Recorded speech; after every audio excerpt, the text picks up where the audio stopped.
like you.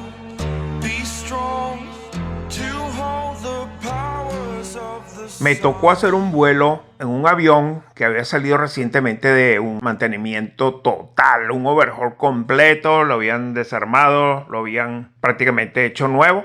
Todo bien, lo volé a una isla cercana a Fort Lauderdale llamada Bimini, que era un vuelo corto. Regresé. Al día siguiente me salió un vuelo para buscar gente en Haití. Pongo mis 4 tanques llenos, salgo del aeropuerto de Fort Lauderdale cuando tenía como 1 hora de vuelo, que era mi procedimiento habitual. Cambié a los auxiliares.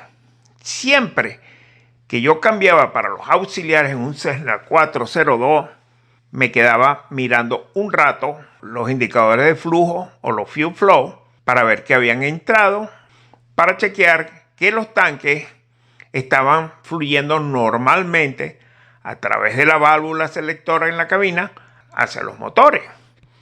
Entonces, como tenía esa costumbre, de repente veo que selecciona el tanque derecho y que el flujo de combustible a los 4 o 5 segundos empezó a bajar, por lo que regresé a los principales.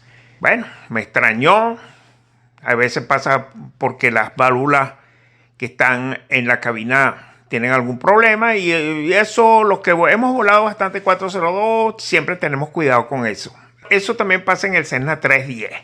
Bueno, entonces sigo volando un ratico más, trato con el motor izquierdo, porque yo siempre comenzaba por el motor derecho, agarro la llave selectora, selecciono los tanques auxiliares, que yo le había puesto gasolina, le había puesto combustible y estaba seguro que estaban llenos de combustible.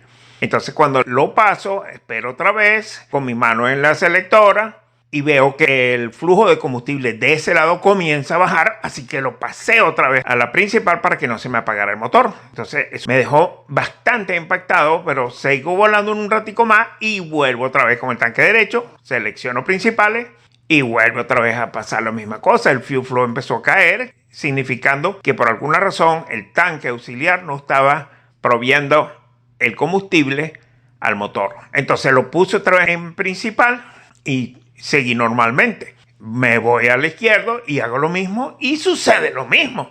Se cae la presión. Entonces, caramba, ahora tenía nada más el combustible de los tanques principales. Con esa cantidad de combustible nada más, sin poder utilizar los tanques auxiliares, no me era posible llegar a Cape Payton, que queda al norte de la isla de Haití, a donde iba a buscar unos pasajeros. Entonces, ¿qué pasa? Yo digo, cónchale, aquí pasa algo raro y con el combustible no voy a llegar. Así que empecé a pensar qué iba a hacer. Bueno, traté otra vez, porque uno dice, bueno, a lo mejor es algo que pasó y no sé qué, pero esperando que todo vuelva a la normalidad, volví otra vez, ¿qué va? Cada vez que he tratado de utilizar los auxiliares, el fuel flow se venía abajo y tenía que volver a poner los principales. Entonces, bueno, ya en ese caso tenía que tomar una decisión, porque el lugar más cercano para poner gasolina en los principales era Providenciales, pero no iba a llegar a Providenciales por la cantidad de combustible y la distancia que estaba de Providenciales, cosa que uno hoy en día con el GPS pues lo puede determinar rápidamente. Bueno, entonces decidí aterrizar en Great Inagua y comunicarme con Fort Lauderdale, con los jefes. Entonces, bueno, aterrizo, pero ya mira, ya estaba asustado porque el combustible que me quedaba era muy poquito, muy poquito. Incluso ya empecé a dudar si llegaría a Great Inagua. Total que llamo la frecuencia del área, porque ahí no hay torre, y les digo que voy a aterrizar en Great Inagua y aterrizo en Great Inagua, doy la vuelta en la pista y cuando me paré en la rampa, agarré mi linterna y fui a ver los tanques principales y se les veía el fondo. No tenía gasolina. Yo creo que no hubiera volado 5 minutos más. Eso hizo que me comunicara, lo cual no era fácil en ese momento. No estamos hablando de hoy, estamos hablando de hace unos años. Y me comunico con mis jefes en Fort Lauderdale y les cuento el problema. Bueno, el tipo estaba bien molesto, pensando tal vez que yo no había podido operar bien la cosa. Entonces le dije que para yo poder seguir a Haití a buscar a la gente que teníamos que ir a buscar, alguien tenía que traerme gasolina a Great Inagua. Entonces él, que por cierto conocido como Johan, se comunicó con alguien en Providenciales, que está relativamente cerca de Great Inagua, y me llevaron combustible. Tuvimos que, bueno, todo eso fue una misión con mangueras, tobos y cosas, y pude ponerle gasolina otra vez al tanque principal. Yo había chequeado los auxiliares cuando le quité las tapas, ahí estaba el combustible, o sea que sí había combustible en los auxiliares, pero no lo podía utilizar.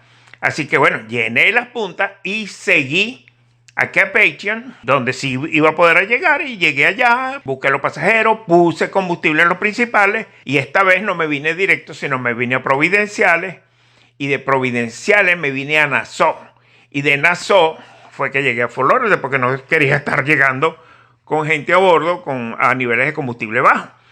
Bueno, entonces al final, después que le dije al jefe que lo que había pasado y eso, ellos desarmaron todo eso y habían conectado las líneas de los auxiliares de una forma incorrecta. No me pregunten cómo o qué pasó ahí, porque es una parte que no sé qué han podido haber hecho, pero no estaban conectadas correctamente y no había forma de que el combustible de los tanques auxiliares pudieran llegar a alimentar los motores. Entonces, ¿qué pasó? ¿Qué me deja a mí claro?